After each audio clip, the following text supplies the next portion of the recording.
کراچی کی سب سے مصروف سڑک پر دوپہر کے قریب کا وقت تھا۔ ٹریفک سگنل پر گاڑیوں کی لمبی قطاریں تھیں۔ کوئی گاڑیوں کے شیشوں پر دستک دے کر پھول بیچ رہا تھا، تو کوئی چاکلیٹ۔ انہیں میں ایک کونے میں پھٹے پرانے کپڑوں میں لپٹی ایک درمیانی عمر کی عورت، جو کہ سر اور لرزتی آواز میں بھیک مانگ رہی تھی۔ ڈی ایس پی بہروز اپنی سرکاری گاڑی میں فائلیں پڑھنے میں مصروف تھے۔ وہ اتنے ڈوبے ہوئے تھے کہ ارد گرد کے شور سے بے خبر تھے۔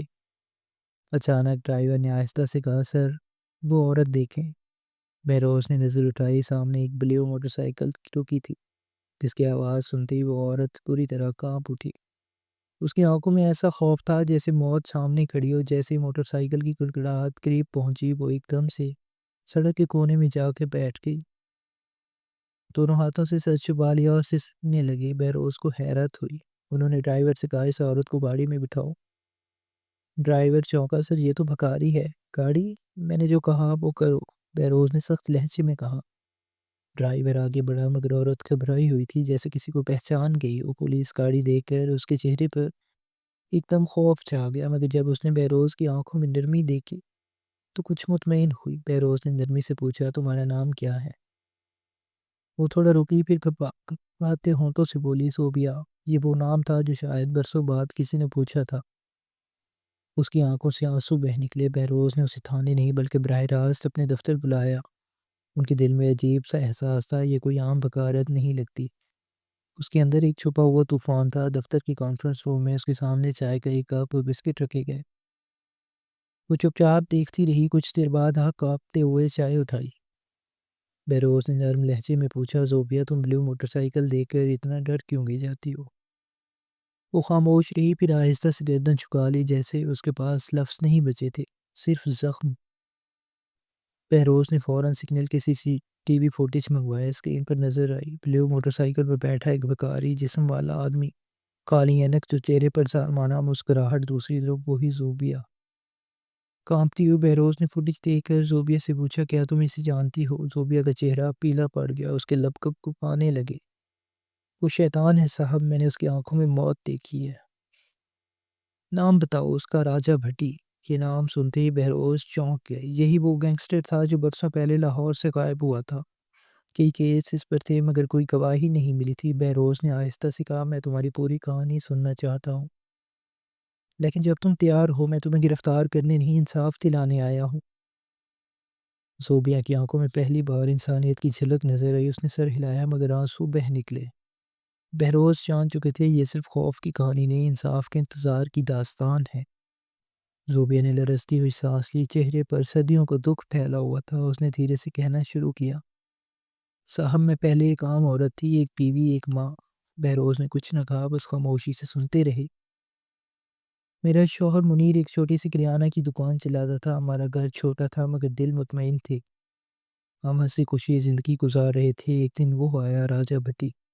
وہ اپنی بلیو موٹر سائیکل پر آیا اور دکان کے سامنے رک کر بولا، ہفتہ دینا پڑے گا۔ سمجھ آئی؟ منیر نے نرمی سے کہا، بھائی، ہم حلال کماتے ہیں، کسی کو 1 روپیہ نہیں دے سکتے۔ وہ ہنسا، پھر بولا، سوچ لے، اگلی بار بات سیدھی نہیں ہوگی۔ زوبیہ کی آواز بھر گئی۔ اگلے دن جب ہم پہنچے تو دکان چلی ہوئی تھی۔ اس کے چہرے پر آنسوؤں کے ساتھ غصہ بھی تھا۔ ہم تھانے گئے، رپورٹ درج کرائی، مگر کچھ بھی نہ بنا۔ بہروز کی نظریں جھک گئی۔ زوبیہ بولتی رہی، پھر ایک رات وہ آیا، 4 اپنے گنڈے کے ساتھ، دروازہ توڑ کر اندر گھس آیا، منیر کو بری طرح مارا۔ میرے 6 سال کے بیٹے عادل کو زمین پر پھینک دیا۔ وہ بس ایک چیخ مار کر خاموش ہو گیا۔ اس رات میرا شوہر مر گیا اور میرا بچہ خوف کے مارنے بولنا چھوڑ گیا۔ 1 ہفتے بعد وہ بھی چلا گیا۔ بہروز کی آنکھوں میں نمی آ گئی، مگر وہ افسر تھے، جذبات دمانا ان کے پیشے کا حصہ نہیں تھا۔ انہوں نے نرم لہجے میں پوچھا، تم پولیس کے پاس دوبارہ کیوں نہیں گئی؟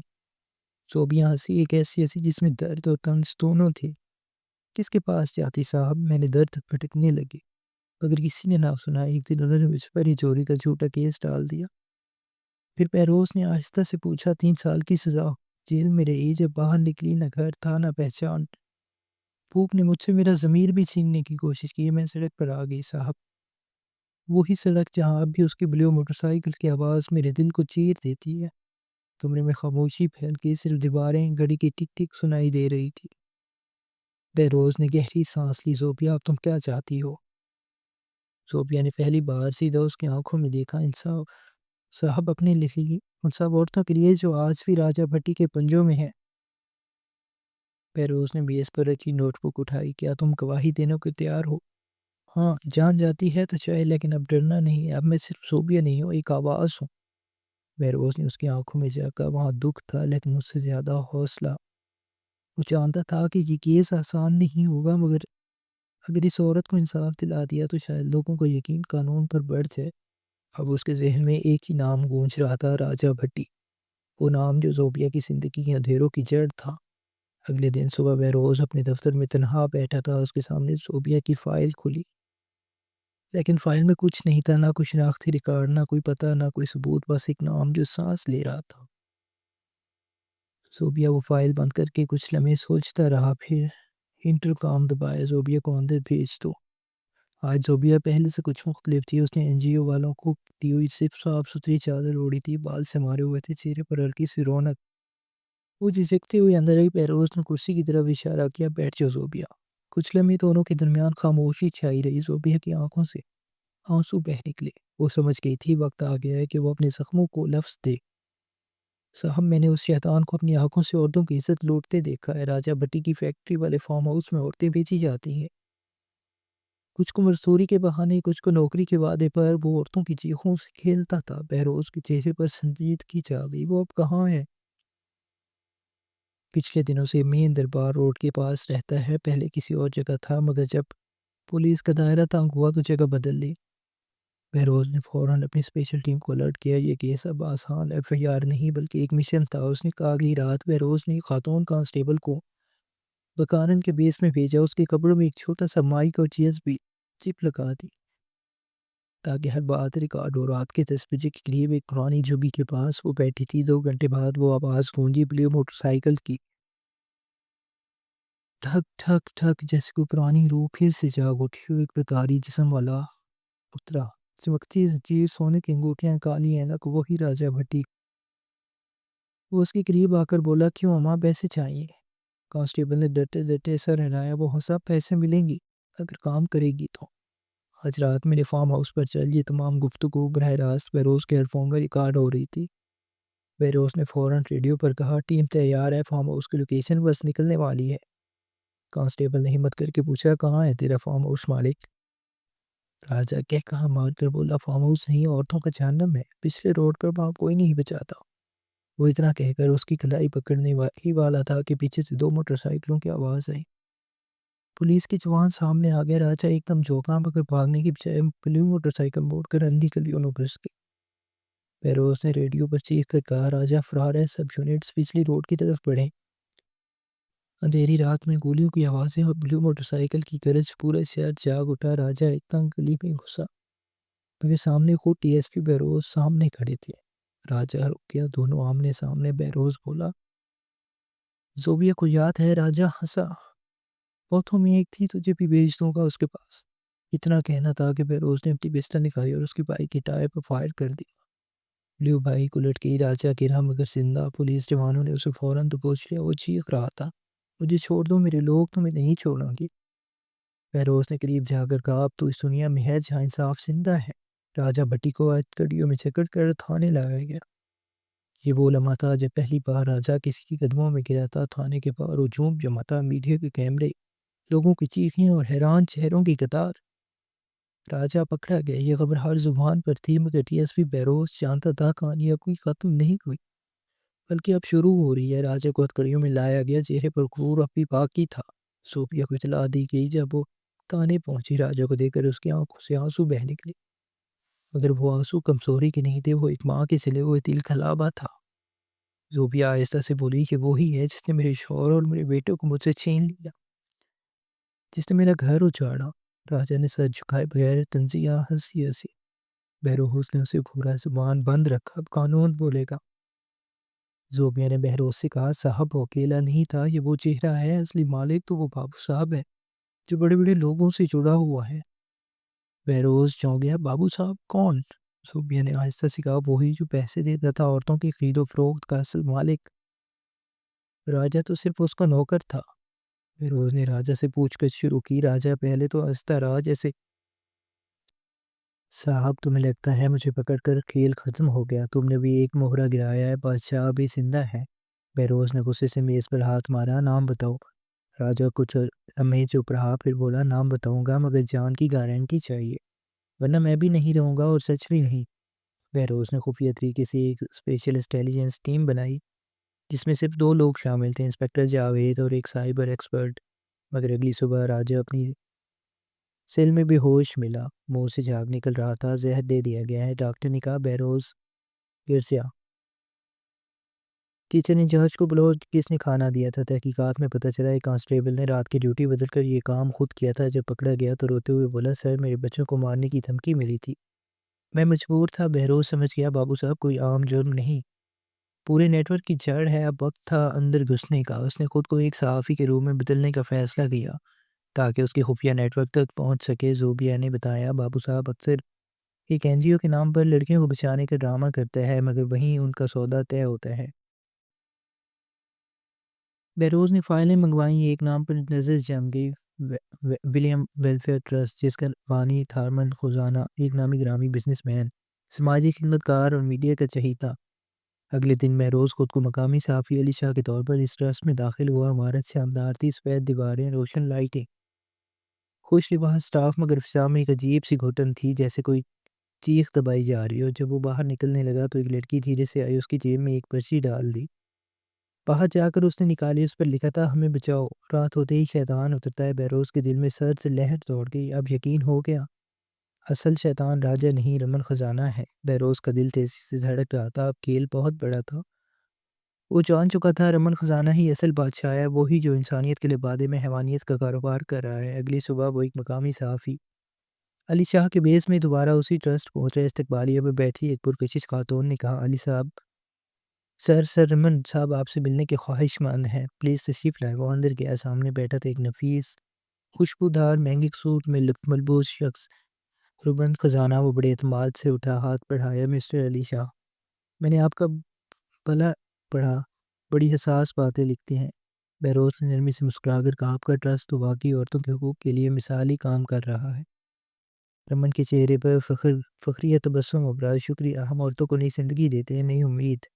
بہروز مسکرایا، مگر اس کی نگاہیں اس تبسم کے پیچھے چھپے درندے کو پڑھ چکی تھی۔ اسی رات تقریباً 13 سال کی ایک لڑکی دفتر کے پچھلے دروازے پر بہروز کے پاس آئی، اس کا چہرہ زخموں سے بھرا تھا، آنکھوں میں خوف کی دھند تھی۔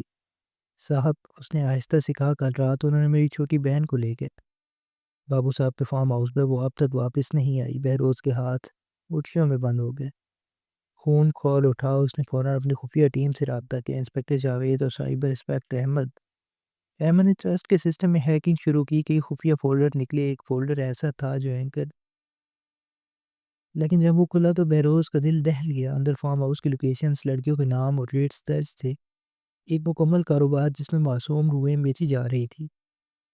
احمد بولا سر یہ پورا نیٹ ورک ڈیجیٹل ہے، ہم نے تمام ثبوت حاصل کر رہی ہیں، مگر خطرہ بہت بڑا ہے، ذرا سی غلطی پورے آپریشن کو ناکام کر سکتی ہے۔ بہروز نے گہری سانس لی، اب پیچھے ہٹنے کا وقت نہیں، ہم آپریشن لانچ کر رہے ہیں، آپریشن کا کالا سایہ۔ اگلی رات ایک سنسان جگہ پر واقع ایک شاندار بنگلہ، باہر سے عام فارم ہاؤس لگتا تھا مگر اندر انسانیت کا قبرستان۔ بیسمنٹ میں اندھیرا، بدبو، لوہے کے پنجروں میں قید، لڑکیاں، کچھ کے جسم پر زخم، کچھ دیوار سے سر ٹپکائے چپ۔ ایک دیوار پر خون سے لکھا تھا میں مرنا چاہتی ہوں۔ بہروز کی آنکھیں بھر آئیں، مگر وہ جانتا تھا آج آنسو نہیں، ایک طوفان چاہیے۔ رات 1:30 بجے آپریشن کالا سایہ شروع ہوا۔ پولیس ٹیم نے فارم ہاؤس پر دھاوا بول دیا، دروازے ٹوٹنے لگے، گولیوں کی آوازیں، چیخ و پکار، سب کچھ ایک لمحے میں قیامت بن گیا۔ کئی کنڈے گرفتار ہو گئے مگر رمن خزانہ فرار ہو گیا۔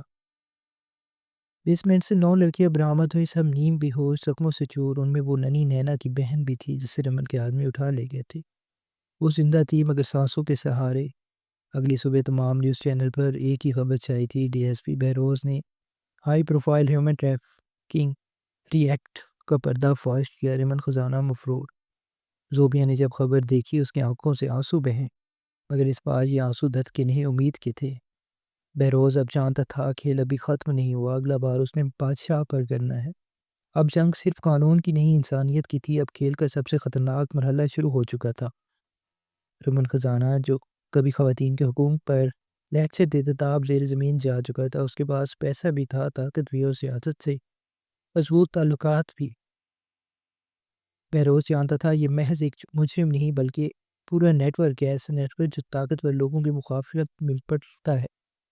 بہروز کی تفتیش جو آگے بڑھتی گئی، سیاسی دباؤ بڑھنے لگا، کچھ بااثر لوگوں نے فون کر کے صاف کہہ دیا ڈی ایس پی صاحب وہ ایک معزز شہری ہے، اس کے خلاف ہاتھ کھلا رکھے۔ بہروز نے نہایت سکون سے جواب دیا سر قانون سب کے لیے برابر ہے، اور فون بند کر دیا۔ زوبیہ مکمل طور پر سنبھل چکی تھی، اس نے اعلان کیا کہ وہ عدالت میں جا کر گواہی دے گی راجہ بھٹی اور امن خزانہ دونوں کے خلاف۔ بہروز جانتا تھا یہ آسان نہیں، اس نے اس کے تحفظ کے لیے خصوصی سیکیورٹی اسکواڈ مقرر کی۔ عدالت کے روز حال میں خاموشی چھا گئی جب زوبیہ کے ٹہر میں کھڑی ہوئی، اور اب وہ لرزتی بھکارن نہیں تھی، اس کی آنکھوں میں آگ تھی۔ میں زوبیہ ہوں، اور میں آج ان عورتوں کی طرف سے بول رہی ہوں جو بول نہیں سکتی۔ راجہ بھٹی اور امن خزانہ نے صرف جسم نہیں بیچے، روحیں بھی بیچی، انہوں نے عورت کو مال سمجھا۔ پورا کمرہ لمحہ بھر ساکت ہو گیا۔ اسی دوران احمد نے خفیہ فولڈر ہیک کیا جس میں رمن خزانہ کے بیرونی بینک اکاؤنٹس، رقم کی منتقلیاں اور خفیہ ای میلز موجود تھیں۔ ان ای میلز میں کئی بڑے بڑے امیر لوگوں کے نام تھے، ثبوت ناقابل تردید تھے۔ بہروز نے فائل عدالت میں چمک کرائی، پورے میڈیا پر دھماکہ ہو گیا۔ رمن خزانہ کا چہرہ جو کل تک عوامی بھلائی کی علامت سمجھا جاتا تھا، اب شیطان کے روپ میں دکھایا جا رہا تھا۔ رمن نے محسوس کیا کہ اس کا وقت ختم ہو رہا ہے، اس نے اپنے کارندوں سے کہا بہروز کو ختم کر دو، یہ لڑکا بہت خطرناک ہے۔ چند دن بعد رات کے اندھیرے میں جب بہروز اپنی گاڑی میں دفتر سے نکل رہا تھا، ایک کالی وین اس کے پیچھے لگی۔ اچانک فائرنگ شروع ہو گئی، لیکن بہروز اکیلا نہیں تھا، اس کی ٹیم الرٹ تھی۔ جوابی فائرنگ میں 3 حملہ آور مارے گئے، باغی بھاگ نکلے۔ بہروز معمولی زخمی ہوا مگر بچ گیا۔ وہ جان گیا کہ اب یہ جنگ صرف کاغذوں پر نہیں میدان میں ہے۔ اس نے فیصلہ کیا اگر رمن زمین کے نیچے چھپا ہے تو مجھے بھی اسی اندھیرے میں اترنا ہوگا۔ چند دن بعد بہروز نے اپنی وردی اتاری اور پکاری کے روپ میں ایک اور خفیہ مہم شروع کر دی۔ اس بار وہ شہر کے ان علاقوں میں گیا جہاں رمن کے کارندے آزاد گھومتے تھے۔ وہ لوگ کون سی بات کرتا، معلومات لیتا اور ان کے اعتماد میں آتا۔ چند ہفتوں میں اس نے رمن کے قریبی آدمیوں کا پورا نیٹ ورک توڑ دیا۔ زوبیہ بھی اب ایک خاموش مددگار بن چکی تھی، اس نے کئی قید لڑکیوں کے ٹھکانے بتائے۔ بہروز نے تمام پلان آخری مرحلے میں پہنچایا، اب کی بار آخری آپریشن ہوگا۔ رات کے پچھلے پہر شہر کی فضا میں ایک اور طوفان برپا ہوا، آپریشن سفید موت۔ پولیس نے ایک ساتھ مختلف جگہوں پر چھاپے مارے، درجنوں رمن کے گماشتے گرفتار ہوئے۔ رمن خزانہ ایک فارم ہاؤس سے برآمد ہوا، وہ وہی فارم ہاؤس تھا جہاں کبھی نینا کی بہن قید تھی۔ بہروز نے اسے زمین پر گرا ہوا پایا، انجام دیکھ لیا۔ رمن نے ہانپتے ہوئے کہا تم جیت گئے مگر یہ نظام نہیں بدلے گا۔ بہروز نے جواب دیا نظام نہیں بدلے گا مگر انسان ضرور بدلیں گے، اور وہی کافی ہے۔